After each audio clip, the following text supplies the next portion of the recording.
اعوذ باللہ من الشیطان الرجیم بسم اللہ الرحمن الرحیم الحمد للہ رب العالمین صلی اللہ علی محمد وعلى الطاہرین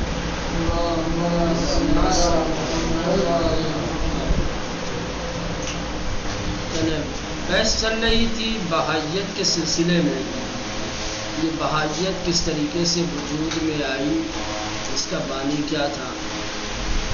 پوری تفصیل کل کے درس میں بتائی گئی. ٹھیک، آج جو ہے بہاءاللہ کے بعد بہائیت کا کیا ہوا، کس طریقے سے بہائیت آگے بڑھی، کس طریقے سے اس سے نکل کر کے لوگ دوسرے فرقوں میں چلے گئے، کیسے کیا ہوا، کسی نے کس کی جگہ لی، کیا بنایا، یہ تمام تفصیلات. کہہ رہے ہیں کہ بہائیت پس از بہاءاللہ، بہاءاللہ کے بعد بہائیت کے حالات کیا تھے. پس از مرگ بہاءاللہ، بہاءاللہ کا جب انتقال ہو گیا، اس کے انتقال کے بعد پسرش مرزا عباس آفندی کے در زمان حیات پدر بحسن اعظم مشہور ہو. تو بہاءاللہ کا بیٹا مرزا عباس آفندی جو اپنے باپ کے حیات میں ہی حسن اعظم کے لقب سے مشہور تھا، حسن اعظم جس کو کہا جاتا تھا. بدرہو کار آمدن و رہبری پدر بر جامع بہائیت نقش مؤثری داشت، اور جو بہائیت سماج کے اوپر، بہائیت سماج کی رہبری اور ان کے تمام امور کو اپنے ہاتھوں میں لینے کے سلسلے میں، اپنے باپ کے سلسلے میں، اپنے باپ کے لیے ایک اہم رول رکھتا، یعنی اس کے باپ بہاءاللہ جو فرقہ بہائیت کے رہبر بنے اور بہائیت کی باغ ڈور سنبھالی، اس میں اس کے بیٹے کا بڑا اچھا ہاتھ تھا. بیٹے نے بہت سارے کوششیں کی کہ کسی طریقے سے بہاءاللہ بہائیوں کے رہبر بن جائے. بجائے اون نشست، چونکہ اس نے اپنے باپ کی رہبری کے سلسلے میں بڑی جافشانی کی تھی، بڑی کوششیں کی تھی. جب بہاءاللہ کا انتقال ہو گیا تو اس کی جگہ پر یہ خود بیٹھا اور لقب عبد البہا برائے خود برگزید، اور اس نے اپنے لیے عبد البہا کا نام انتخاب کیا. مرزا عباس آفندی اپنے آپ کو عبد البہا کہنے لگا، در حالے کہ بہاءاللہ وصیت کر دے وہ، جبکہ بہاءاللہ نے وصیت کی تھی کہ پس از عبد البہا پسر دیگرش محمد علی مرزا جانشین او شود، کہ میرے بعد میرا بیٹا یا عبد البہا میرا جانشین ہوگا، اور اس کے بعد میرا دوسرا بیٹا محمد علی مرزا وہ اس کی جگہ پر بیٹھے گا، وہ میرا دوسرا جانشین ہے. بعد از مرگ بہاءاللہ برسر جانشینی او میان برادران عبد البہا با محمد علی مرزا اختلاف و رقابت جاری. لیکن باپ کے انتقال کے بعد بہاءاللہ کا کون جانشین ہوگا، کون اس کی جگہ مسند پر بیٹھے گا. عبد البہا کے بھائی محمد علی مرزا، ان دونوں کے درمیان سخت اختلاف اور رقابت وجود میں آئی، دیکھنے میں آئی. باپ نے کہا تھا کہ میرے بعد میرا بیٹا عبد البہا یہ میرا جانشین ہوگا، اس کے بعد دوسرا بیٹا محمد علی مرزا ہوگا. لیکن جیسے ہی بہاءاللہ کا انتقال ہوا، اس کی جانشینی کو لے کر کے بہاءاللہ کی اولاد میں، بہاءاللہ کے بیٹوں کے درمیان کیا ہو گیا، شدید اختلاف پیدا ہو گیا. اکثر بہائیان رہبری عبدالبہا پذیرفتند. اکثر جو بہائی تھے انہوں نے عبدالبہا کی پیروی کر لی، عبدالبہا کی جانشینی کو قبول کر لیا، رہبریت کو مان لیا. کہا کہ اب بہا اللہ کی جگہ پر یہی عبدالبہا ہی ہمارا پیشوا اور رہبر ہے. اما عیدئی نیز میں محمد علی مرزا روی آوردن، لیکن کچھ لوگ دوسری طرف محمد علی مرزا کی جانب چلے گئے. و اسوء پیروان عبدالبہا بے ارتداد و کفر محکوم شدہ. اب جو لوگ عبدالبہا کو چھوڑ کر کے محمد علی مرزا کی طرف گئے تھے، جو لوگ محمد علی مرزا کے طرفدار اور حمایتی اور پیروکار تھے، عبدالبہا کی جانب سے انہیں مرتد اور کافر قرار دیا گیا، حکم لگا دیا گیا کہ سب مرتد ہو گئے ہیں اور کافر ہو گئے ہیں. اما عبدالبہا و پیروانش کی اکثریت بہائیان و تشکیل میں دادن کر عبدالبہا اور اس کے پیروکار جو بہائیوں کی اکثریت جس میں شامل تھی، شریک تھی، باحمایت دولت ہے بیگانے، کہہ رہے کہ بیگانہ حکومتوں کی حمایت کے ذریعے، بیگانہ سے مراد مغربی ممالک کی حمایت اور ان کے مدد کے ذریعے سے، بخصوص انگلش، خاص طور سے انگلینڈ والوں نے عبدالبہا اور اس کے پیروکاروں کی مدد کی، حمایت کی، ان کا بڑا ساتھ دیا. اور پھر بے گسترش فعالیت ہے خود پرداختن، اور انگلینڈ کی حکومت کی مدد سے ان لوگوں نے اپنی فعالیت کو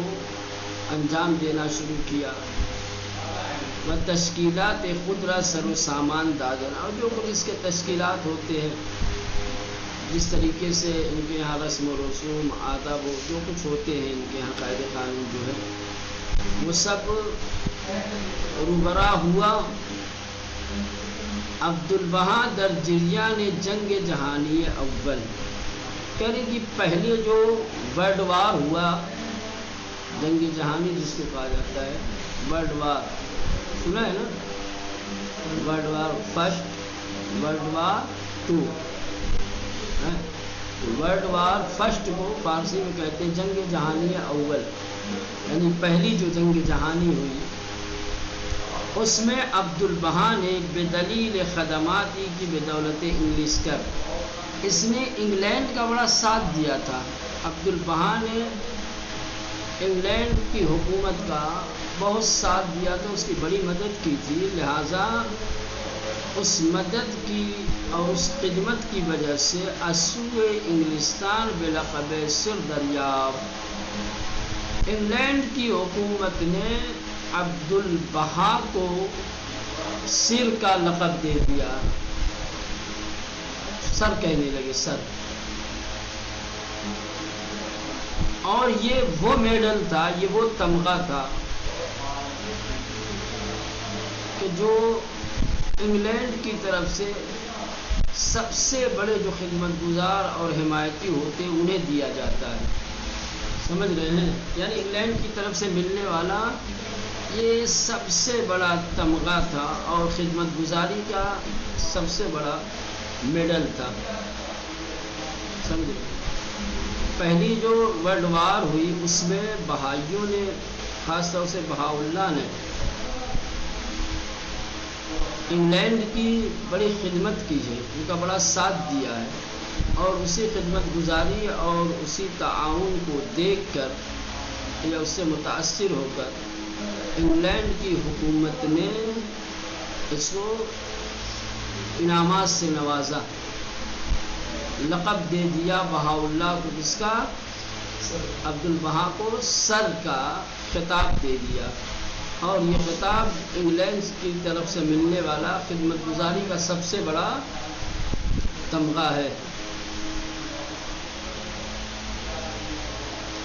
پھر اس کے بعد عبد البہا بدون توجہ به وصیت پدر در مورد جانشینی یہ خود عبد البہا اس نے اپنے باپ کی وصیت کی طرف توجہ کیے بغیر، کیونکہ اس کے باپ نے کہا تھا کہ عبد البہا ہوگا اور عبد البہا کے بعد اس کا دوسرا بیٹا جانشین ہوگا، لیکن عبد البہا نے باپ کی وصیت کی طرف توجہ نہیں دی اور اپنا جانشین بہا اللہ کی ایک لڑکی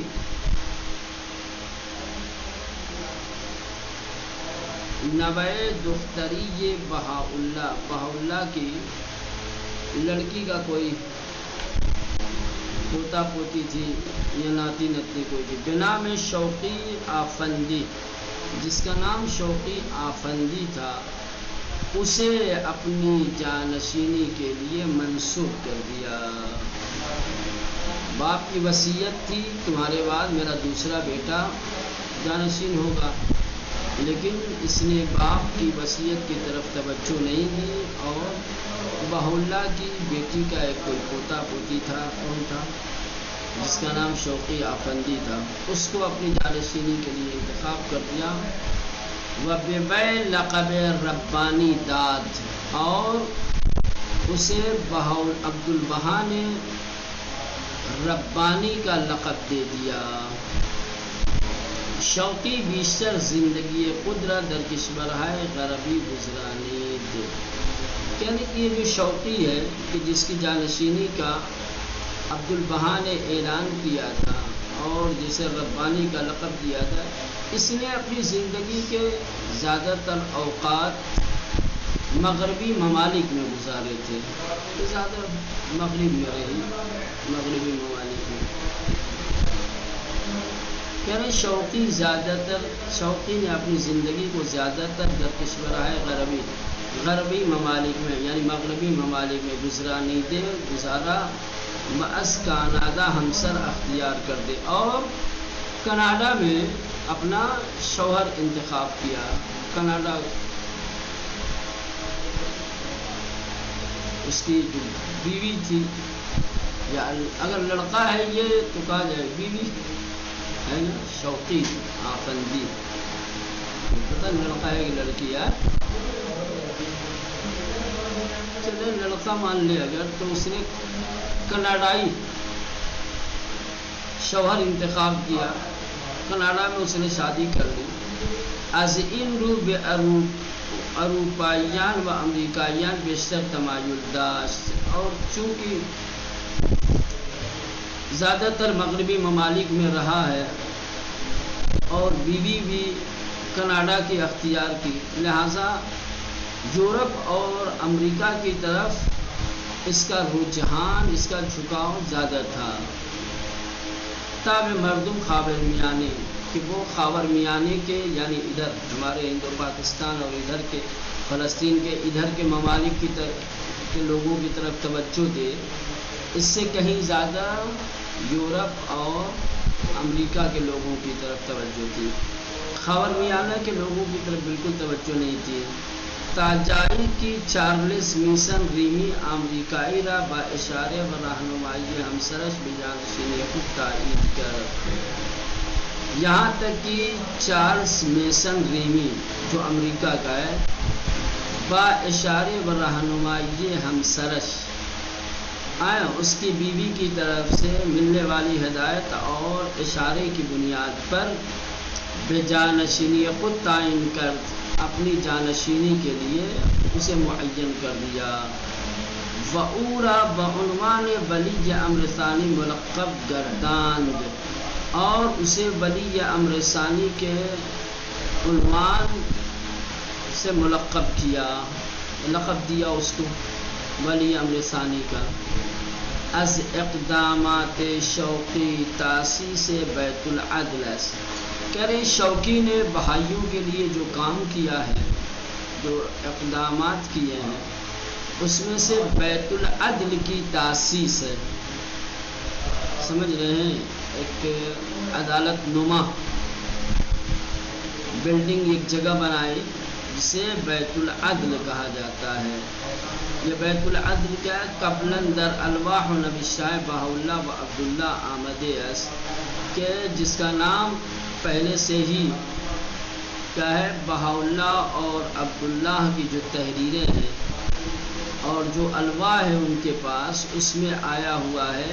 کہ بیت العدل حکم مرکز تجمع و محفل و عبادت گاہ بہائیان را دارد، کہ بیت العدل لوگوں کے جمع ہونے کی، محفلیں کرنے کی، عبادتیں کرنے کی جگہ ہے، جہاں پر بہائی محفل و مجلس کرتے ہیں، عبادتیں کرتے ہیں اور دوسرے مذہبی مراسم انجام دیتے ہیں، جہاں لوگوں کے فیصلے ہوتے ہیں، اسے کہتے ہیں بیت العدل۔ شوقی ابتدا بیت العدل اعظم را تاسیس کرد، یعنی کہ شوقی نے سب سے پہلے تو بیت العدل اعظم کی تاسیس کی بنیاد رکھی،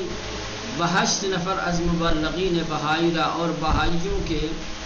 8 تبلیغ کرنے والے لوگوں کو بسرپرستی خودش، اپنی سرپرستی میں، اپنی اگوائی میں، کہ بعنوان ولی امر اول شناخت می شدن، کہ جو ولی امر اول کے عنوان سے پہچانے جاتے تھے، بے ریاست عالیہ ان منسوب کر اس بیت العدل کے بڑے عہدے اور بڑے منصب پر منسوب کیا۔ سپس دستور تشکیل بیت العدل عمومی را برائے پیروان خود صادر کر، اس کے بعد ایک دوسرا بیت العدل عمومی یہ بنایا اور عمومی مراجعت کے لیے اپنے پیروکاروں کو حکم دیا، کہا کہ یہ بیت العدل عمومی ہے،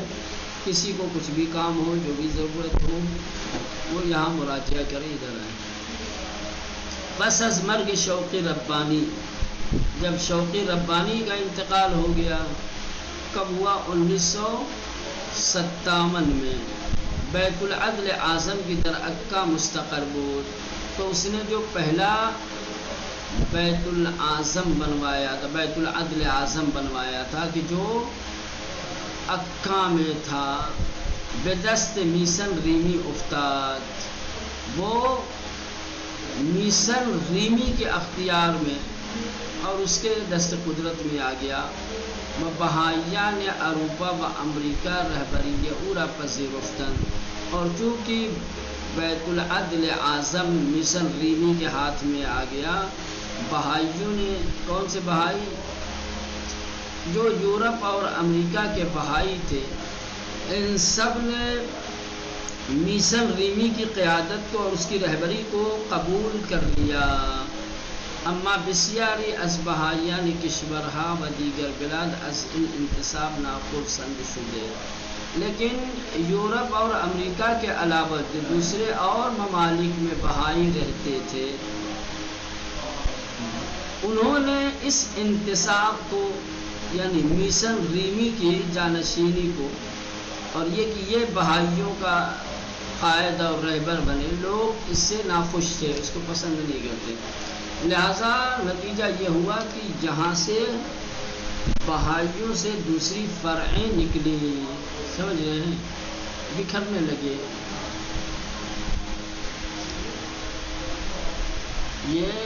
انشعاب کا شکار ہو گئے، اس میں سے دوسری شاخیں نکلنا شروع ہو گئی۔ انشعابات بہائیت پس از مرگ شوقی بیشتری حد انشعاب در ان فرقہ بودیاست،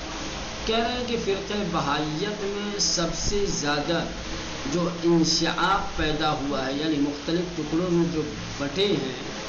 تو یہ شوقی کے انتقال کے بعد، شوقی کے انتقال کے بعد بہائیوں کے اندر سب سے زیادہ انشعاب پیدا ہوا ہے، سب سے زیادہ ٹکڑوں میں بٹے ہیں۔ در ہر حال پس از مرگ شوقی، بہر صورت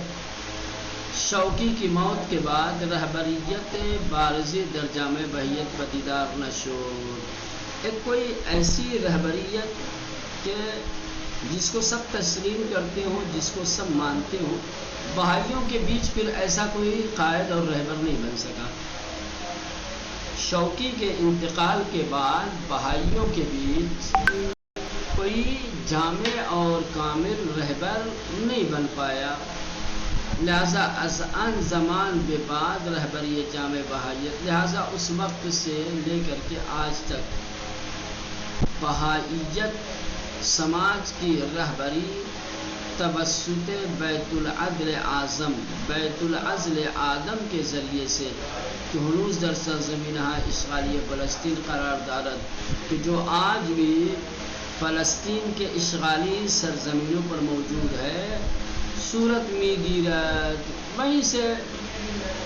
کیا ہے رہبری کی جاتی ہے، اور وہیں سے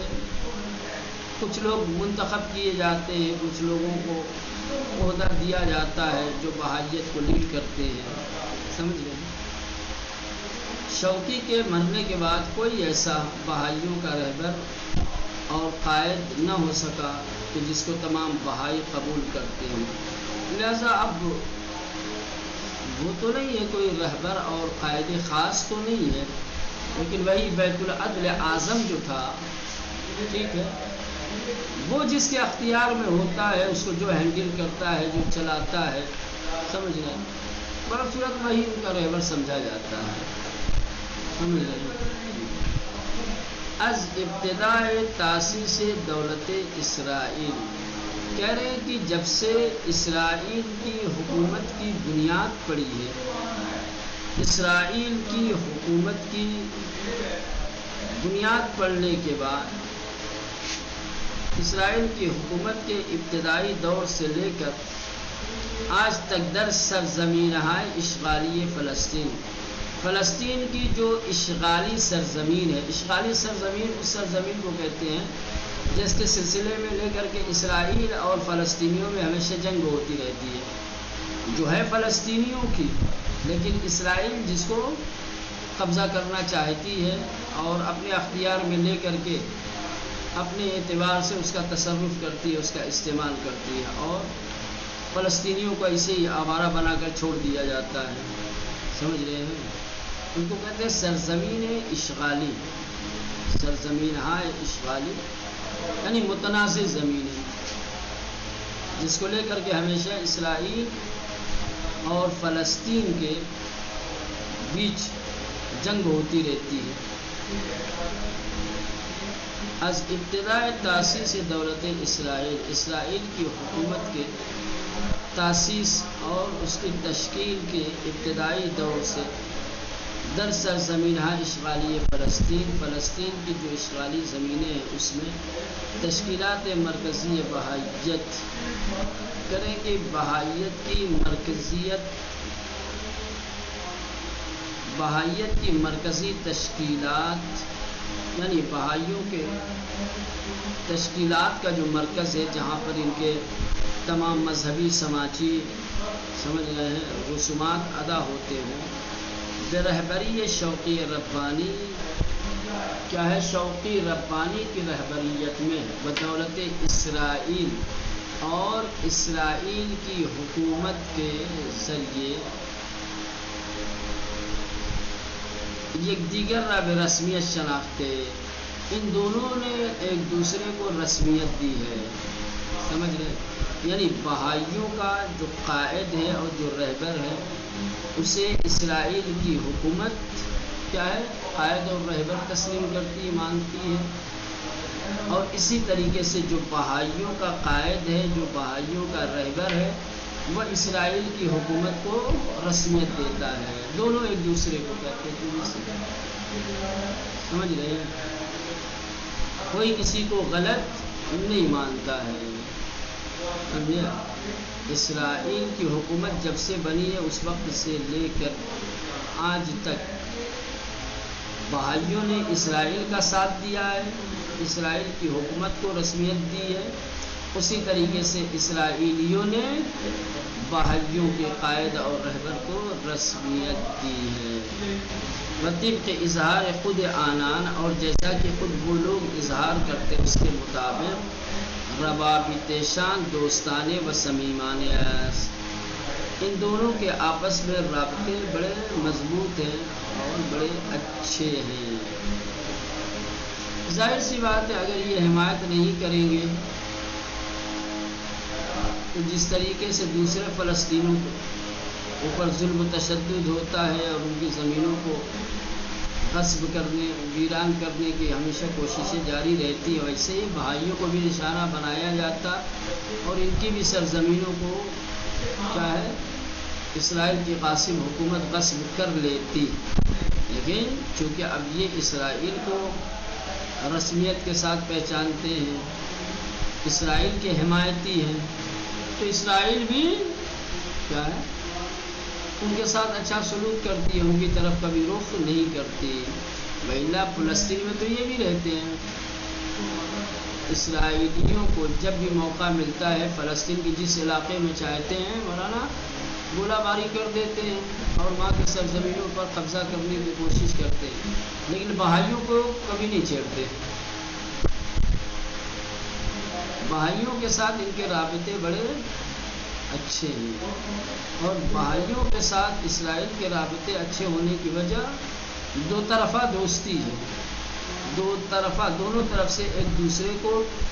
رسمیت کے ساتھ پہچاننا ہے، ایک دوسرے کو قبول کرنا ہے، بہائی ان کو قبول کرتے ہیں۔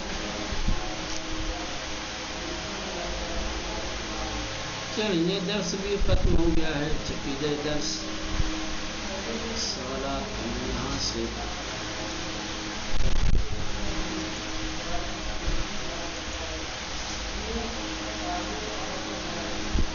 اب بہائیوں کے عقیدے رہ گئے ہیں، بہائیوں کے عقائد کیا ہیں اور ان کے احکام فرعی کیا ہیں، کل انشاءاللہ۔